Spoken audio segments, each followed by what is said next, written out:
26 जनवरी 2017 की ये बात है। नई दिल्ली के राष्ट्रपति भवन में एक नाम बुलाया जाता है, आवाज़ लगाई जाती है। नाम था महाराष्ट्र पुलिस के सीनियर पुलिस इंस्पेक्टर अभय कुरुंदकर। दरअसल उन्होंने अच्छा काम किया था, इसलिए राष्ट्रपति को सम्मानित करना था। राष्ट्रपति होते हैं प्रणब मुखर्जी और उनको मेडल देकर सम्मानित करते हैं। बड़ी वाहवाही होती है। अभी 5 दिन ही बीते थे कि 5 दिन के बाद उनके खिलाफ एक FIR दर्ज की जाती है, मुकदमा दर्ज किया जाता है कि इन्होंने एक कत्ल किया है। और कत्ल करने के बाद लाश के टुकड़े करते हैं और टुकड़े करने के बाद अपने ही घर के फ्रीज में उस लाश को पैक कर देते हैं।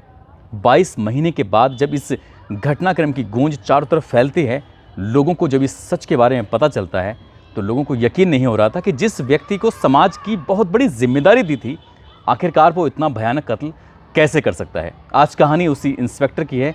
आखिरकार उसने कत्ल क्यों किया था और किसका कत्ल किया था। आदाब, नमस्कार, सत श्री अकाल। मैं उस्मान सैफी। आज की जो सच्ची घटना मैं आपको सुनाने जा रहा हूँ, ये सच्ची घटना शुरू होती है महाराष्ट्र प्रदेश का एक ज़िला है कोल्हापुर। दरअसल यहाँ की रहने वाली एक लड़की जिसका नाम होता है अश्वनी विद्रे। अश्वनी विद्रे पढ़ने में ठीक ठाक थी, लेकिन परिवार वालों ने उसकी शादी कर दी साल 2005 में।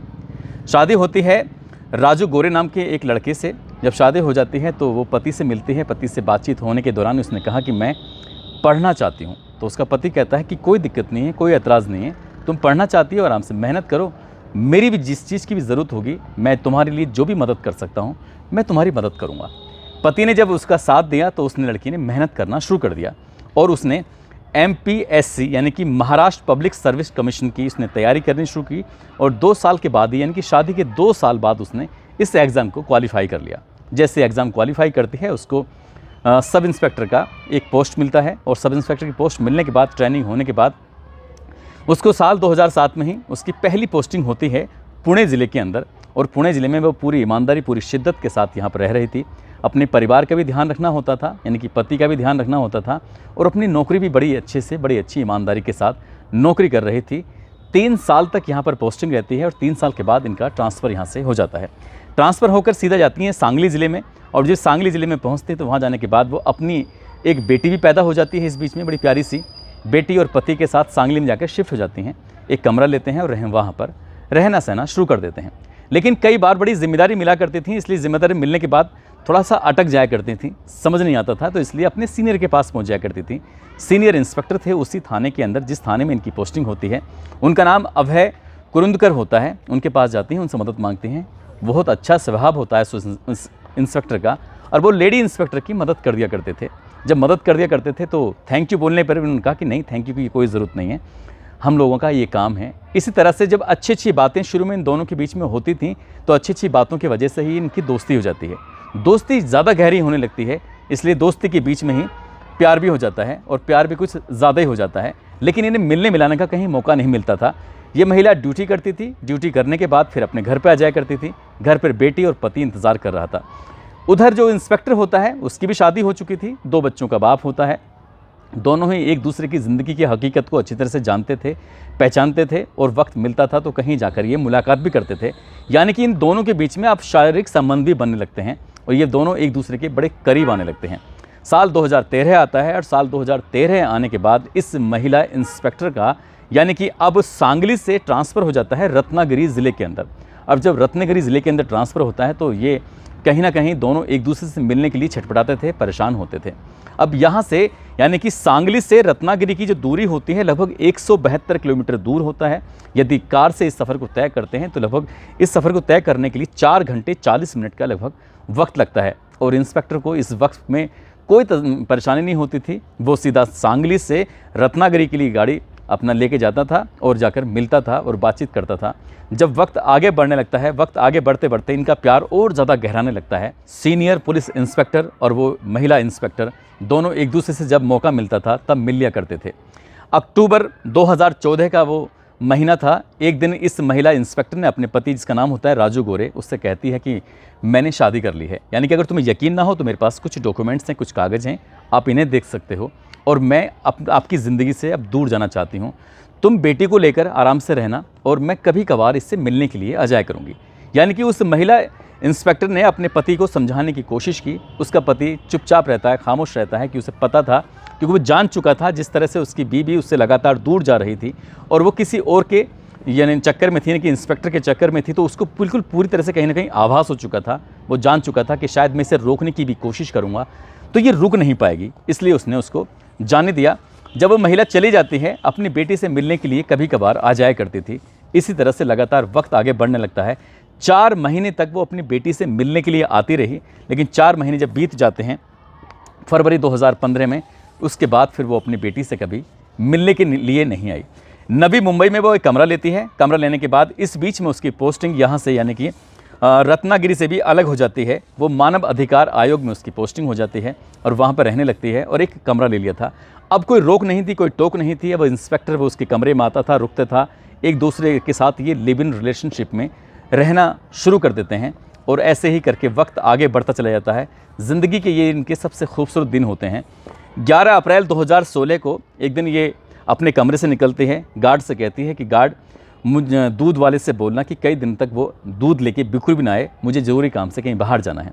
यहाँ से निकल जाती है। 15 अप्रैल 2016 को उसका भाई होता है, छोटा भाई, जिसका नाम आनंद होता है, जो किसी दूसरे शहर में रह के नौकरी करता है, उसको एक व्हाट्सअप करती है। व्हाट्सअप करने के बाद कहती है कि मैं किसी काम से यूपी जा रही हूँ, वहाँ पर मुझे एक मामले की जांच पड़ताल करनी है, इसलिए परेशान होने की बिल्कुल ज़रूरत नहीं है।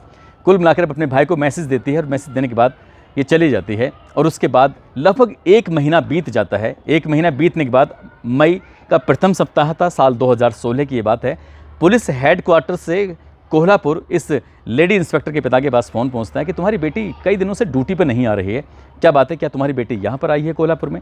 तो उसके पिता कहते हैं ऐसा तो नहीं है, वो तो वहाँ ड्यूटी ही कर रही है, अभी बोल के गई थी कि वो उत्तर प्रदेश में जा रही है किसी मामले की जांच करने के लिए। उन्होंने कहा कि ऐसा कोई जांच नहीं है, ऐसा कोई मामला नहीं है।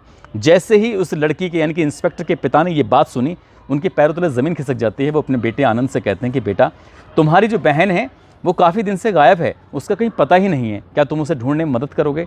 वो भाई छुट्टी लेकर सीधा मुंबई पहुंचता है। वहां आने के बाद अपनी बहन को तलाश करना शुरू कर देता है। जिस जिस व्यक्ति के संपर्क में वो महिला थी, जहां जहां वो रहती थी, वहां वहां उसका भाई आनंद लगातार जाता था, लेकिन कहीं से कोई सफलता उसे मिलती नहीं है। जब सफलता नहीं मिलती तो 14 जुलाई 2016 को कालम बोली एक पुलिस स्टेशन होता है, वहाँ जाकर अपनी बहन की गुमशुदगी दर्ज करा देता है। और दर्ज कराने के बाद पुलिस से लगातार कोशिश कर रहा था कि जितनी जल्दी हो सके उसकी बहन मिल जाए तो अच्छा है। बहन मिल नहीं रही थी, इसलिए वो लगातार अपनी तरफ से कोशिश करता रहता। ठीक 1 साल बीत जाता है।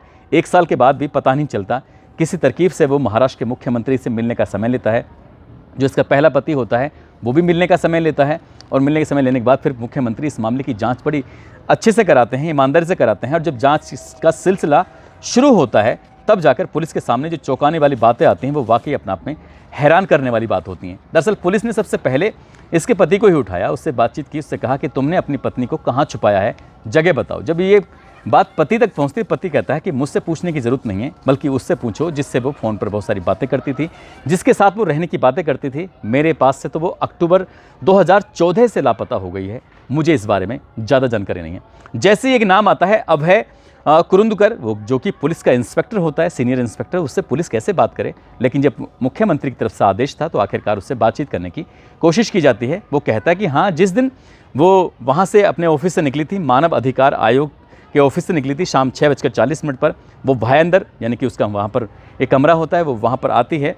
11:40 पर हम एक होटल में रहते हैं, खाना खाते हैं, उसके बाद वो अपने चली जाती है। इस लेडी इंस्पेक्टर का नंबर इसी बीच में स्विच ऑफ हो जाता है। उसके बाद उसका नंबर खुलता ज़रूर है, लेकिन फिर वो मिलती नहीं है। कहाँ जाती है, कहाँ नहीं जाती, इसके बारे में पता करने की कोशिश करते हैं। इसी बीच में उस इंस्पेक्टर के नंबर की CDR जब निकलवाई जाती है तो उसमें एक ऐसा नंबर था जिससे लगभग कई सालों से बहुत सारी बातें होती थी। जब उस व्यक्ति को पुलिस ने तलाश करने की कोशिश की तो उसका नाम निकल के आता है कुंदन भंडारी। दरअसल कुंदन भंडारी लगभग 20 साल से इसी इंस्पेक्टर का वो ड्राइवर होता है। उससे जब पूछा जाता है कि तुम उस दिन कहाँ थे, यानी कि दोनों की लोकेशन बिल्कुल ठीक ठाक थी, यानी कि भायंदर ज़िले में ही आ रही थी, भायंदर जगह में आ रही थी। तो जब इस कुंदन भंडारी से पूछा जाता तो वो कहता है कि मैं साहब के साथ उसमें होटल में ही रुका हुआ था, जिस होटल में इन्होंने खाना खाया था। अब पुलिस ने वहाँ जाकर जब क्रॉस वेरीफाई किया तो पता चलता है कि वहाँ पर एक महिला ज़रूर आई थी, लेकिन ड्राइवर नहीं आया था, ना ही ड्राइवर रात को रुका था।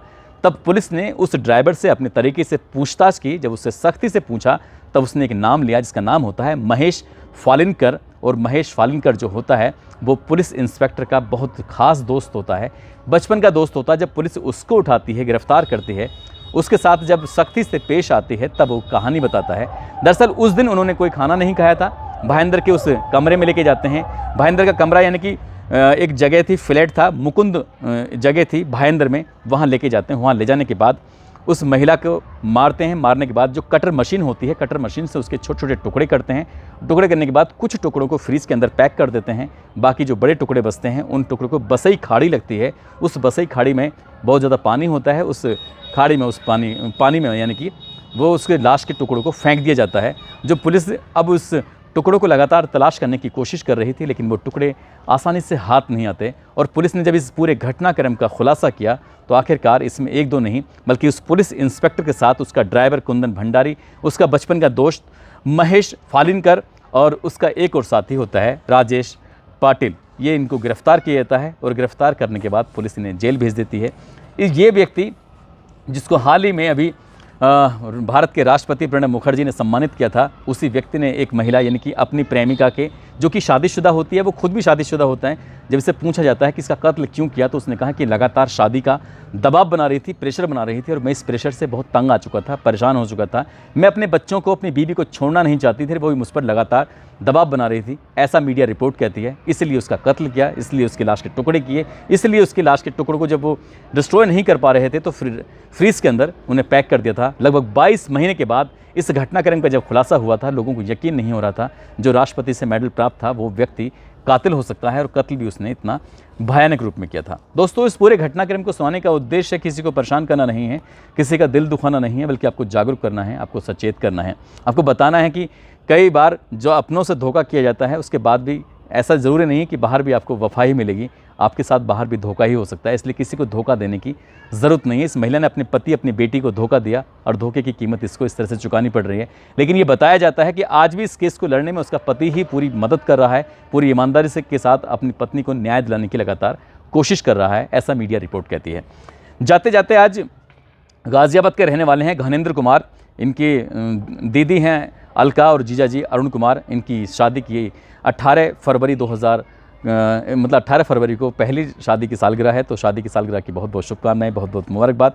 साथ ही एक अनु हैं जिनके पति सीआरपीएफ में हैं, जो कि मुंबई में रहते हैं, आज इनकी भी शादी की सालगिरह है। इनको भी शादी की सालगिरह की बहुत बहुत मुबारकबाद, बहुत बहुत शुभकामनाएं। आप सब लोग अपना ख्याल रखें, सुरक्षित रहें। जय हिंद, जय भारत।